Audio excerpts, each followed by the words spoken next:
Good morning, children. EVS 2, page number 8, chapter number 3. Maratha Sardars, the famous house of the Bhosles. Period of unrest. As the sons preached devotion to God, the brave Maratha Sardars started a tradition of bravery. संतों के बारे में हमने last chapter में पढ़ा था। उन्होंने जो सीख लोगों को दी थी समाज सुधारने के लिए, तो वो सीख की वजह से लोगों में कुछ सुधार हुआ, समाज में कुछ सुधार हुआ और उन्होंने एक अपना ट्रेडिशन की शुरुआत करी। This was a period of great unrest. अब ये टाइम था, इसमें बिल्कुल भी आराम का वक्त नहीं था। ये the two sultans, the Adil Shah of Bijapur and the Nizam Shah of Ahmednagar, were constantly at war with each other. क्या हुआ था कि इस पीरियड में जो आदिल शाह था बीजापुर का और निज़ाम शाह अहमदनगर का, ये दोनों एक दूसरे से हमेशा आपस में लड़ते रहते थे। जब देखो तब एक दूसरे से वॉर करते थे। They made use of the armies of Maratha Sardar in this Wars. अभी क्या करते थे कि वो दोनों जाके तो नहीं लड़ते थे, मराठा सरदार की जो भी आर्मी थी उस वक्त में, जो मराठा सरदार जो भी रहते थे उनकी अपनी अपनी प्राइवेट आर्मी रहा करती थी। तो इसके वजह से ये मराठी लोगों से अपनी आर्मीज मांगते थे और एक दूसरे से वॉर करते रहते थे हमेशा। तो आपको हमेशा ये याद रखना है, एग्जाम में हमेशा ये क्वेश्चन आता है। जो आदिल शाह था वो बीजापुर का था और निज़ाम शाह था वो अहमदनगर का। एग्जाम में हमेशा ये क्वेश्चन आता है आपके लिए फिलिंग द ब्लैंक्स में। The brave Maratha sardars. The Maratha were both brave and tough. अभी ये जो मराठा सरदार है वो दोनों बहुत ब्रेव भी है और टफ भी है। जो भी कंडीशन आई टाइम पे वो उससे लड़ के ले ले, इतने वो स्मार्ट।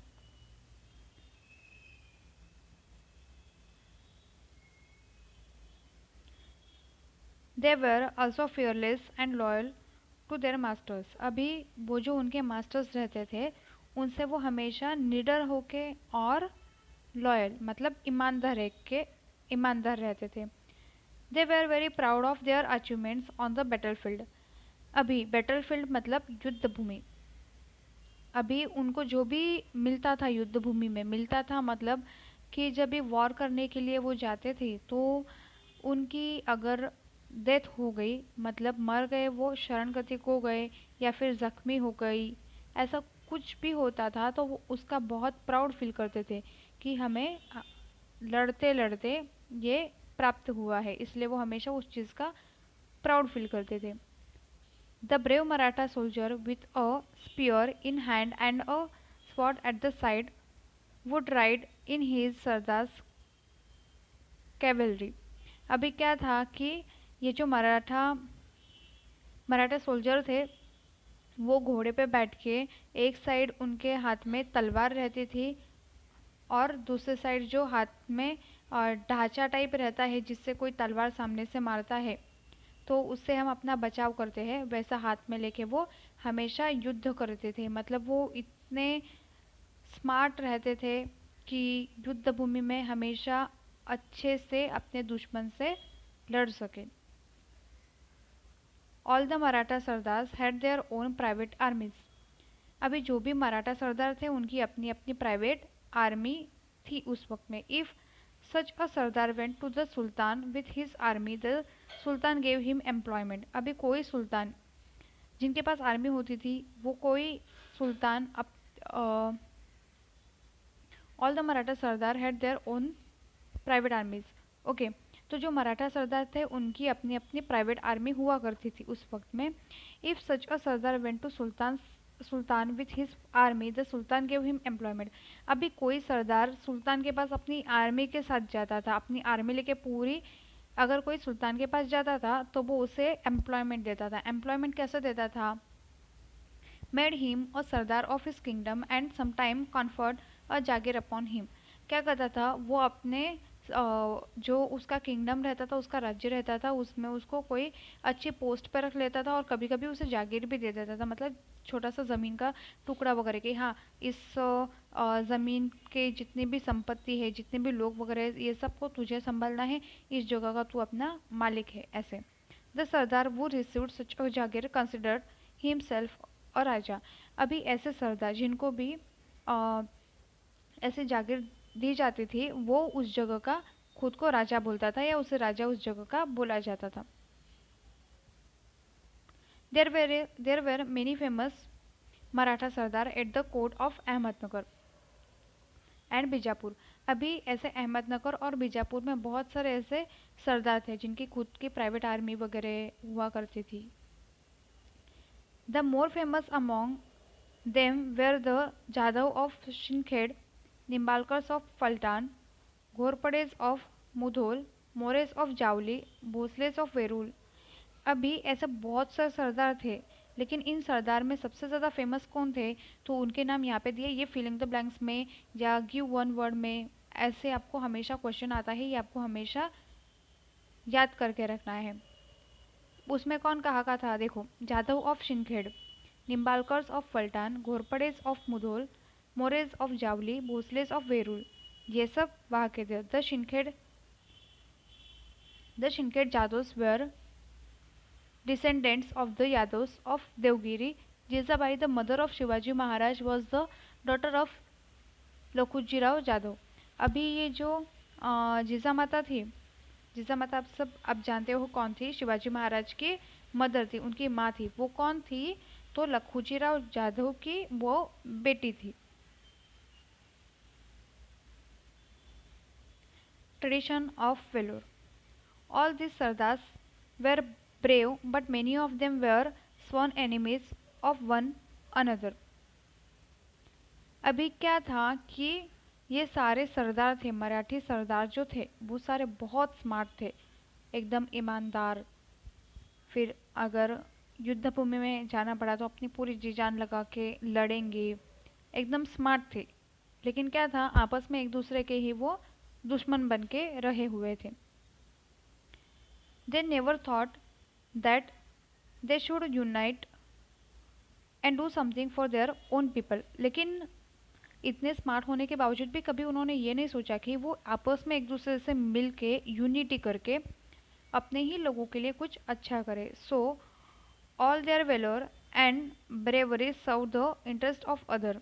तो इसकी वजह से उनका जो भी ईमानदारी थी, जितने भी वो बुद्धिमान थे, इन सब चीज़ों का इस्तेमाल दूसरे सुल्तान किया करते थे। Even so they kept alive the war like spirit specially among the young.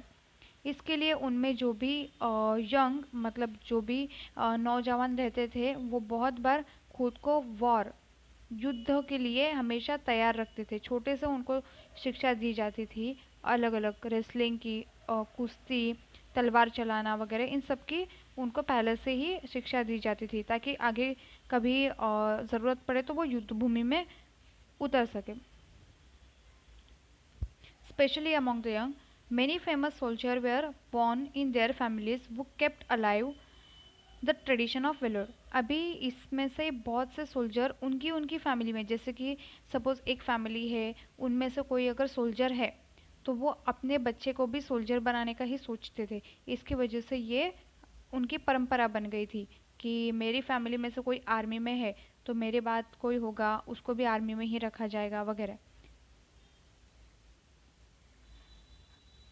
Among the famous families the Bhosales of Verul showed great bravery and enterprise. अभी ऐसे तो बहुत लोगों ने अपने जो बुद्धि से काम लिया था, जो स्मार्ट काम उन्होंने किया था आर्मी के थ्रू, वैसे ही ये जो भोसले थे वो फेमस थे कि उनकी फैमिली से ज़्यादातर लोग आर्मी में रहा करते थे। तो वेरूल के जो भोसले थे वो बहुत फेमस थे। The temple of Grishneshwar. It was about 400 years ago. The temple of Grushneshwar near the Verul caves was falling to pieces. अभी ये 400 साल पहले की बात है जब घृष्णेश्वर का मंदिर था वो गिर रहा था। उसके दिन दिन वो गिर रहा था, मतलब जो कोई पुरानी चीज़ रहती है मंदिर वगैरह तो देखो तूफान वगैरह आता है तो वो गिर जाता है, उसकी ईंटें ऑटोमेटिक टूट जाती है, दीवारें रहती है टूट जाती है, तो ऐसा वो पीसेस में गिर रहा था। The walls had developed cracks, जो वॉल्स थे उसमें क्रैक्स आए थे, मतलब आपने बहुत बार देखा रहेगा कि जो वॉल में रहते हैं ऐसे क्रैक आ जाता है, लाइन लाइन पूरी हो जाती है। The priest also has dis deserted the temple trust. Thus, the temple which was built in honor of great God was totally neglected. अभी क्या हुआ था, वहाँ पे जो भी भक्ति के लिए लोग आते थे वगैरह, वो भी हमेशा बोलते थे बहुत बुरा हुआ, मंदिर टूटा, लेकिन ऐसे बात करते थे, लेकिन किसी ने भी ये नहीं सोचा कि मंदिर टूटा है तो उसे हम सही करें, उसको वापस रीडेवलप करें, उसका वापस नया मंदिर उस जगह पे बनाए, ऐसा किसी ने भी नहीं सोचा। All the devotees who came there mourned over the sorry state of the temple, but no one thought of repairing it.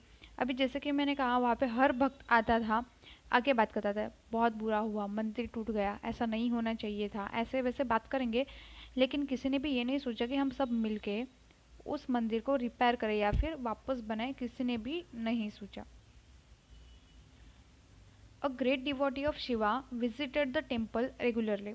अभी इनमें से ही, इन सारे भक्तों में से ही एक भक्त था शिव, शिवा का मतलब जो भोलेनाथ कहते हैं हम, शंकर भगवान उनका, तो एक उनका भक्त था, वो हमेशा मंदिर आता था। He would put flowers and bell on the lingam and express his innermost thought to the god. अभी वो क्या करता था, आता था, जो मंदिर की घंटी रहती है बजाता था, और लिंगम, लिंगम किसे बोलते हैं, जो भोलेनाथ के शंकर भगवान की पिंडी रहती है उसे कहते हैं lingam. And express his innermost thought to the god, ऐसे बैठ के वो भगवान के सामने उसके अंदर जो भी भावनाएं रहती थी, जो भी बातें रहती थी, वो भगवान से ऐसे करते बैठता था। He carried out extensive repairs the temple and restored it to the original condition. फिर उन्होंने क्या किया कि वो मंदिर को वापस पूरे ओरिजिनल कंडीशन में, जैसे कि पहले था वैसे ही पूरा उन्होंने रिपेयर किया। He also made arrangement for the proper maintenance of the temple. फिर उन्होंने सिर्फ मंदिर नहीं बनाया, तो साथ में उन्होंने मंदिर की देखभाल करने के लिए वहाँ पे लोग भी रखे, मतलब प्रॉपर मेंटेनेंस लोग रखे, उनकी हमेशा सफाई होनी चाहिए वगैरह, इन सब चीज़ का उन्होंने ख्याल रखा। Now there were lights both inside and outside, और अब वहाँ पे अंदर, मंदिर के अंदर और मंदिर के बाहर दोनों जगह पे लाइट भी लगाई। The temple and the lost grandeur of Krishneshwar was restored. इस तरीके से पूरा मंदिर उन्होंने ओरिजिनल कंडीशन में लाया। वो वॉज दिस डिवोटी वो डिड ऑल दिस। अब इस भक्त ने इतना तो किया, लेकिन ये भक्त था कौन, कौन था ये भक्त? He was मोलोजी Raje Bhosle. तो ये थे मोलोजी राजे भोसले थे। अब मोलोजी राजे भोसले थे कौन थे, वो देखते हैं। देखो यहाँ पे फोटो बताया हुआ है शाहजी राजे का, जो शिवाजी महाराज के फादर है उनका।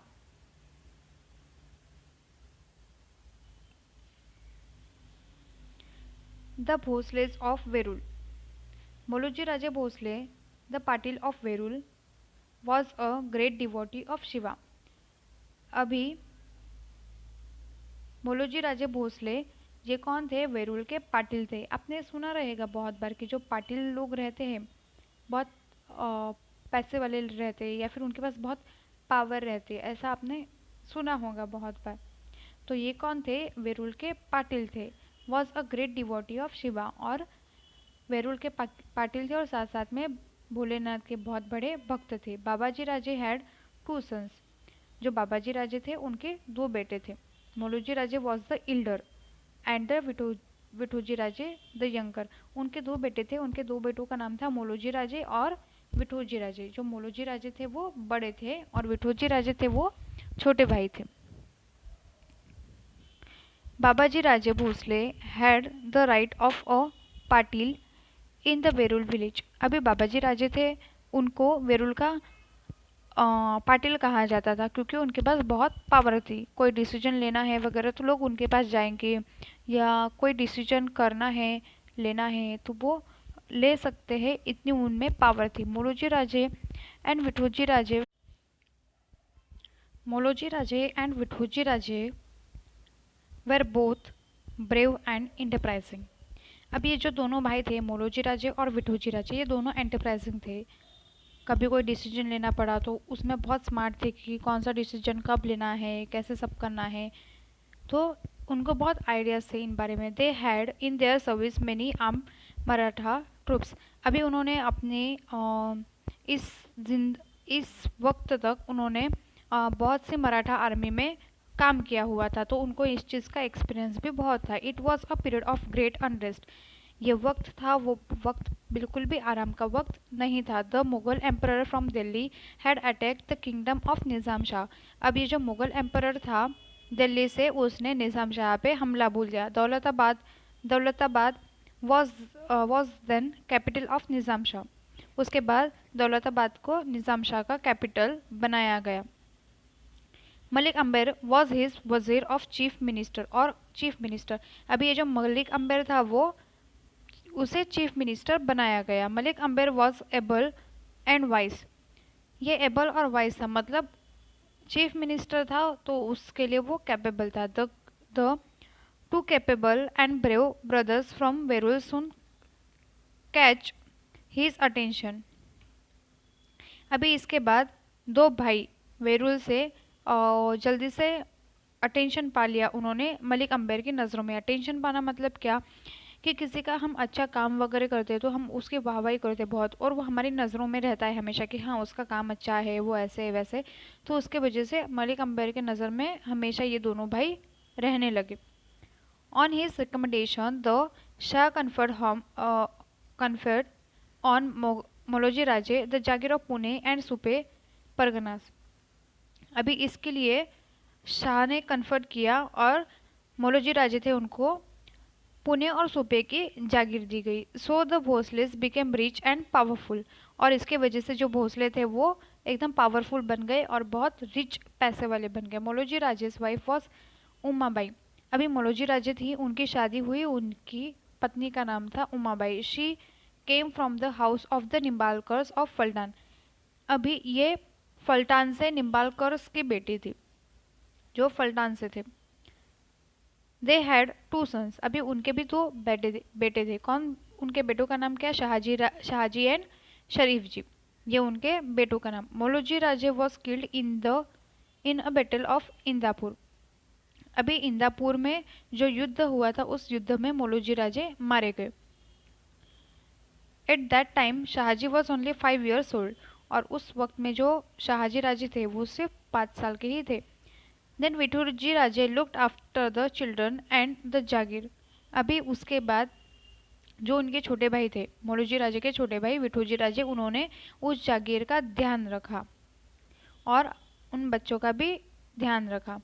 Letter he asked in marriage for Shahji the daughter of Lakhujirao Jadhav. अभी उसके बाद जब शाहजी राजे बड़े हो गए तो उन्होंने शाहजी राजे की शादी करने का सोचा और उनकी लड़की देखी गई। वो लड़की कौन थी? तो लखुजीराव जाधव की लड़की थी Jijabai. Jijabai the daughter of Lakhujirao was well favoured by gods. अभी ये जो उन्होंने अगर जीजाबाई को शादी के लिए चुना है तो वो नॉर्मल लड़की नहीं रहेगी। कहा जाता है कि उसमें बहुत से गुण थे वगैरह, ऐसे उनमें बहुत गुण थे, इसलिए कहा गया was well favoured by the gods. Lakhujirao accepted Vithoji Raje's proposal. अभी जब शाहजी राजे की शादी के लिए जीजा माता के लिए प्रपोजल भेजा गया तो लखुजीराव जाधव जो जीजा माता के फादर थे उन्होंने वो प्रपोजल एक्सेप्ट किया। Lakhujirao was a brave and valiant sardar in the court of Nizam Shah.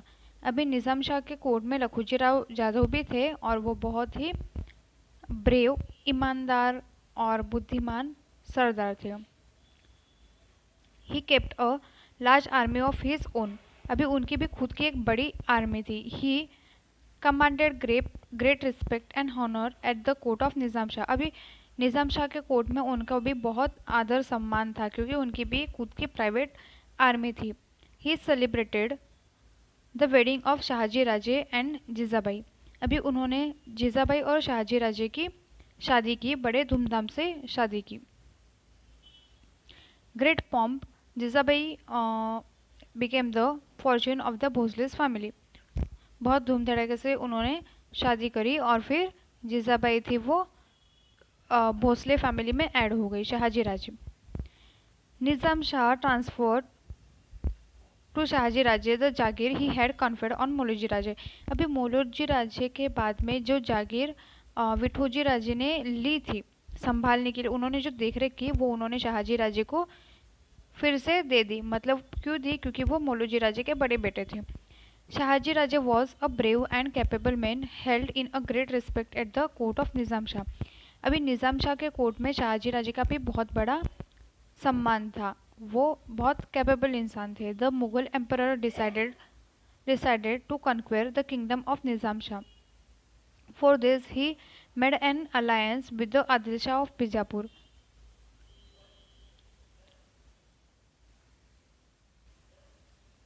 Okay अभी यह था कि the Mughal emperor decided to conquer the kingdom of Nizam Shah. जो मुगल एम्परर था उसने फिर से निज़ाम शाह पे हल्ला बोलने का सोचा। For this he made an alliance with the Adil Shah of Bijapur. और इसके लिए वो आदिल शाह, जो बीजापुर का आदिल शाह था, उससे जाके मिला। Malik Ambar and Shahaji Raje fought bravely to save Nizam Shahi. अभी निज़ाम शाही को बचाने के लिए मलिक अम्बर और शाहजी राजे ने बहुत अच्छे से काम किया, बहुत अच्छे से वो लड़े किससे? आदिल शाह से लड़े। क्यों? क्योंकि उन्होंने, जो मुगल एम्परर था और आदिल शाह, ये दोनों ने मिलके निज़ाम शाही पे हल्ला बोल रहा था, इसलिए। The defeated both the armies. अभी उन्होंने दोनों के आर्मी को हरा दिया था। किसने? शाहजी राजे और मलिक अम्बर ने मिलके आदिल शाह और मुगल एम्परर के आर्मी को हरा दिया था। This battle took place at Bhatwadi near Ahmednagar. और इसका ये बैटल कहाँ पे हुआ, ये युद्ध कहाँ पे हुआ था? तो अहमदनगर के पास में भातवाड़ी है, वहाँ पे। Sharif ji was killed in the battle.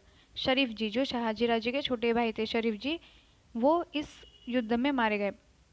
Shahaji Raje displayed great velar. और शाहजी राजे ने इस युद्ध में बहुत ही अच्छा काम किया। He was praised everywhere as a brave general. और उनकी हर जगह पे वाहवाही होने लगी कि उन्होंने इतना अच्छा काम किया। His reputation in the court was so enhanced that even Malik Ambar began to feel jealous of him। अभी उनकी इतनी वाहवाही होने लगी थी, बाहर तो होती थी लेकिन कोर्ट में भी होने लगी थी, तो इसके वजह से जो मलिक अम्बर था वो जलने के लिए स्टार्ट हो गया था। बहुत बार होता है कि अपने दोस्त की ज़्यादा तारीफ होती है वगैरह तो हम जलना स्टार्ट करते हैं, जलते हैं हम। वैसे ही मलिक अम्बर शाहजी राजे पे जलने लग गए थे।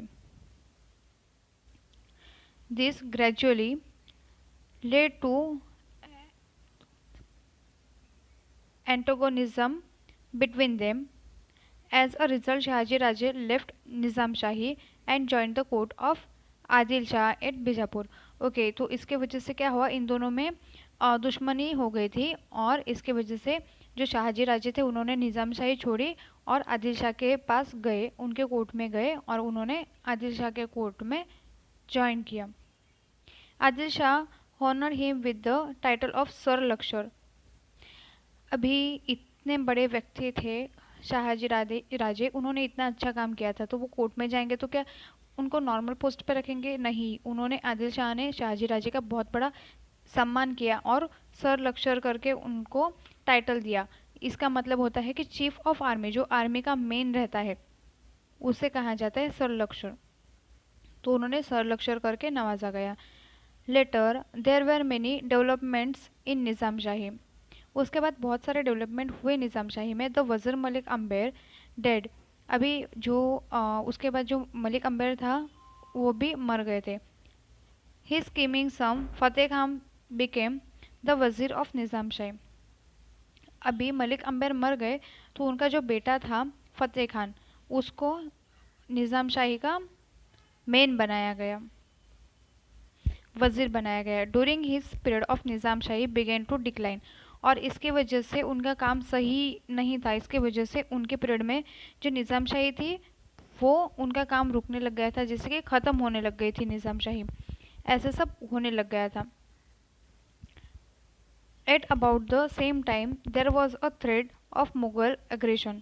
अभी इसी वक्त में जो मुग़ल थे उनमें भी झगड़ा झगड़ी होने लग गई थी।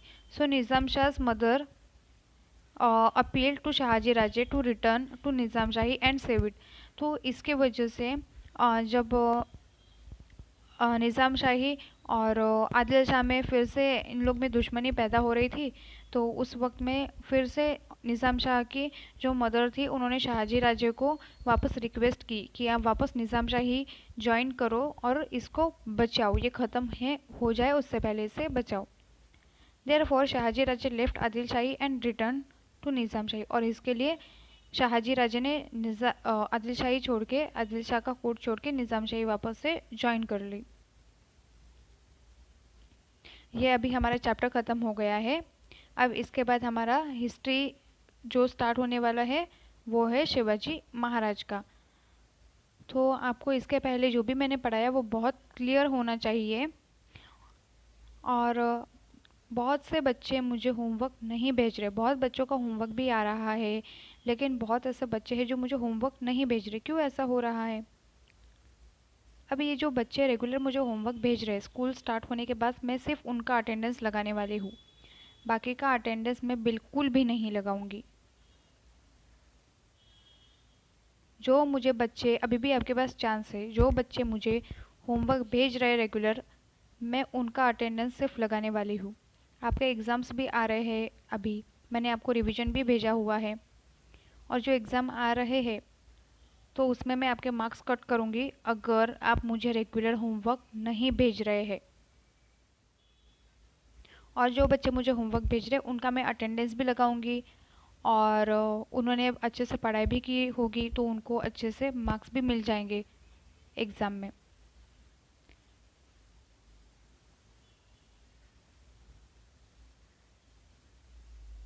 और अभी भी अगर आप होमवर्क नहीं भेज रहे हो तो मैं मिस से कंप्लेंट करूँगी कि आप बच्चे मुझे होमवर्क नहीं भेज रहे, आपके नाम की लिस्ट में मिस को भेजने वाली हूँ। आया समझ में आपको? और जो बच्चे रेगुलर मुझे होमवर्क भेज रहे, मैं स्कूल स्टार्ट होने के बाद उन बच्चों में से मेरे क्लास का मॉनिटर बनाऊंगी। सबको कुछ ना कुछ बनाऊंगी, किसी को मॉनिटर बनाऊंगी, किसी को कोई दूसरा काम दूंगी, ऐसा। तो जो बच्चे होमवर्क नहीं कर रहे हैं, अभी भी वक्त है, आप मुझे होमवर्क करके रेगुलर भेजा करो। Thank you.